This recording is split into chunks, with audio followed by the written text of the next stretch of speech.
नमस्कार दोस्तों, आज हम पत्र लेखन के बारे में पढ़ेंगे और समझेंगे। यह पार्ट 1 है। जब हम एक दूसरे से मिलते हैं या मिलते रहते हैं तब पत्र लिखने की आवश्यकता नहीं होती, लेकिन दूर बैठे अपने संबंधियों, मित्रों, रिश्तेदारों की कुशलता, उनके हाल चाल को जानने के लिए और अपनी कुशलता से उन्हें अवगत कराने के लिए हम पत्र लिखते हैं। इसके अलावा अनेक कार्यों के लिए भी पत्र लिखे जाते हैं। आज हम अनेक आधुनिक साधनों जैसे मोबाइल, टेलीफोन या फिर ईमेल के जरिए एक दूसरे से बातचीत कर उनका हालचाल जान लेते हैं, लेकिन इन सब साधनों की अपेक्षा पत्रों में लिखित बातें या दस्तावेज स्थायी रहते हैं। अब बात करते हैं पत्र के प्रकार की। पत्र कितने प्रकार के होते हैं, तो चलिए इसे भी जान लेते हैं। पत्र के 2 प्रकार हैं, या यूं कहिए कि पत्र 2 तरह के होते हैं। पहला अनौपचारिक और दूसरा औपचारिक। अनौपचारिक और औपचारिक पत्र के 2 प्रकार हैं। आज केवल हम अनौपचारिक पत्रों के बारे में ही पढ़ेंगे। अनौपचारिक पत्र क्या होते हैं, ये पत्र किन्हें लिखे जाते हैं, इसके बारे में जानते हैं। अपने मित्रों, माता पिता, भाई बहन या अपने संबंधियों को जो पत्र हम लिखते हैं वे अनौपचारिक पत्र होते हैं। इन अनौपचारिक पत्रों में अपने सुख दुख को बताते हुए व्यक्तिगत संबंध का भी उल्लेख करते हैं। इनमें व्यक्तिगत बातों को हम बताते हैं, एक दूसरे के हालचाल से अवगत होते हैं।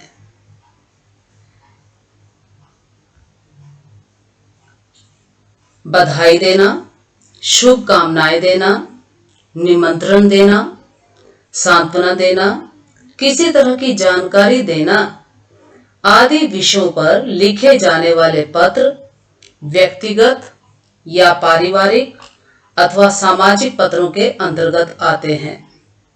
इन पत्रों की भाषा शैली सरल, सहज एवं घरेलू होती है। घरेलू होने का मतलब यह नहीं कि पत्र लिखने वाला जैसी चाहे वैसी भाषा लिखे। पत्र के विषय को ध्यान में रखते हुए अच्छी तरह से सोच विचार कर अपनी बात को उचित ढंग से प्रस्तुत करना चाहिए।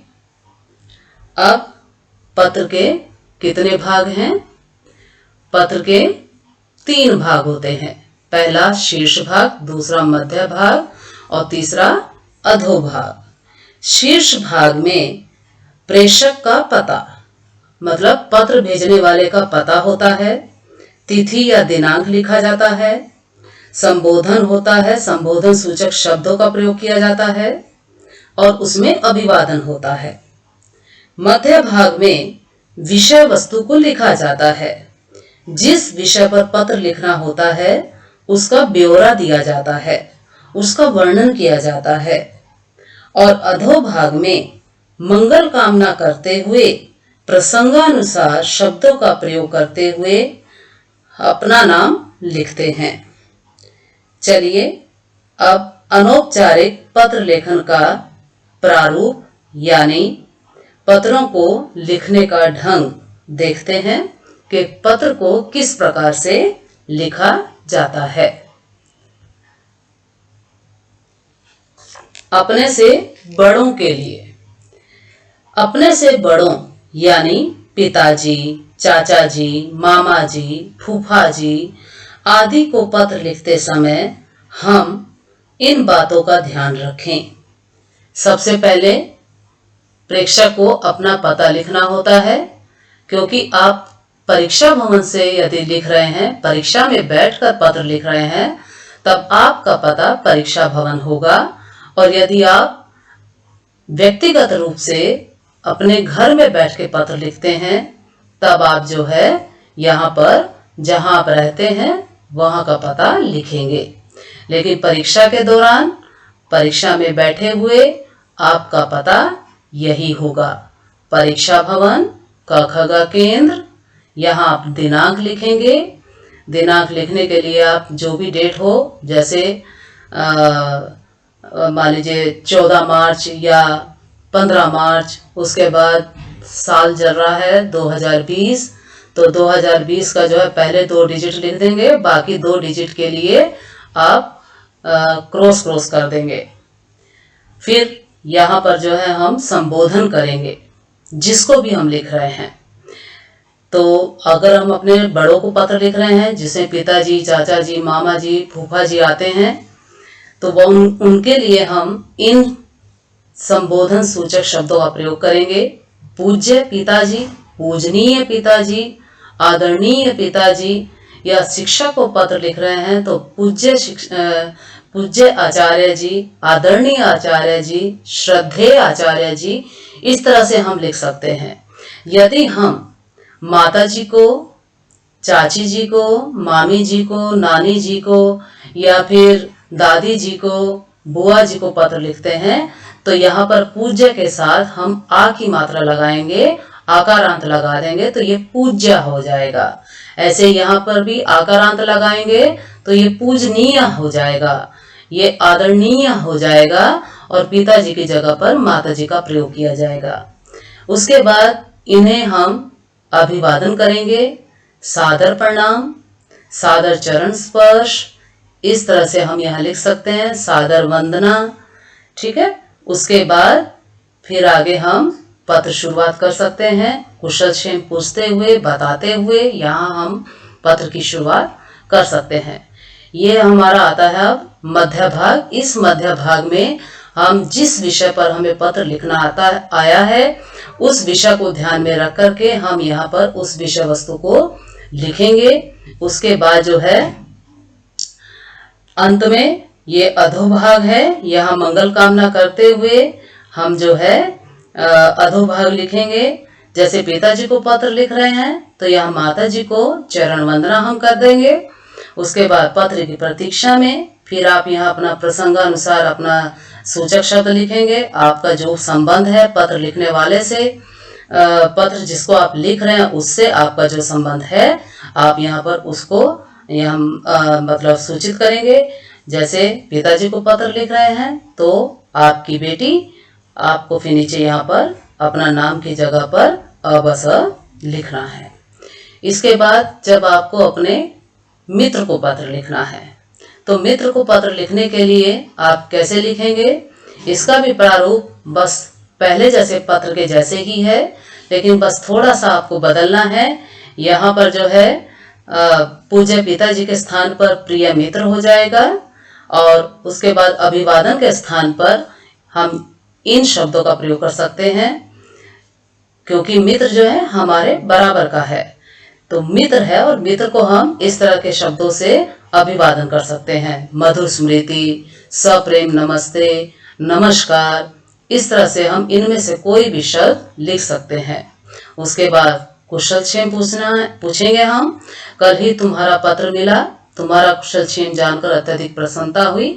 फिर यहाँ पर पत्र की हमारे विषय वस्तु की शुरुआत हो जाती है, और फिर उसके बाद अंत हम इस तरह से करेंगे, पत्र की प्रतीक्षा में तुम्हारा मित्र अ ब स।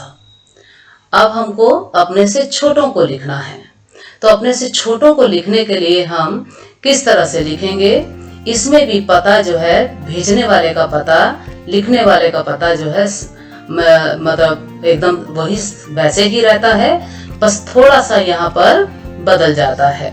यहाँ पर हो जाएगा प्रिय अनुज, अनुज मतलब छोटा, ये भाई के लिए आ सकता है। और जब बहन को लिखना होता है तो प्रिय छोटी, प्रिय सोनी, इस तरह से करके हम यहाँ लिख सकते हैं। उसके बाद इन अभिवादन शब्दों के स्थान पर इनमें से हम कोई भी शब्द लिख सकते हैं। शुभाशीष लिख सकते हैं, शुभ आशीर्वाद लिख सकते हैं, सदा खुश रहो लिख सकते हैं, सुखी रहो लिख सकते हैं। इस तरह से हम इनमें से कोई भी अभिवादन लिख सकते हैं।